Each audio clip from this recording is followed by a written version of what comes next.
Hey everyone, this is Tim from YourSixStudios. Today in this video, I'm going to show you how to transfer your game saves over to a friend's Nintendo Switch. And this is very easy. So let's say we're playing Super Smash Brothers and we want to give our information to a friend. Well, we can press the plus icon on Super Smash Brothers and then scroll on down. And we want to go to Manage Software and then go to Transfer Your Save Data. Transfer save data to a nearby console. Select data on this.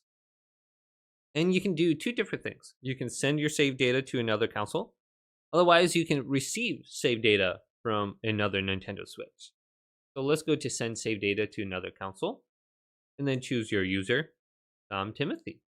Then you can choose your game. Go to Super Smash Brothers. So this will be like your campaign progress and stuff. The save data will be sent to another console. Let's go to send save data. And then the other person needs to go to this section right here to receive it.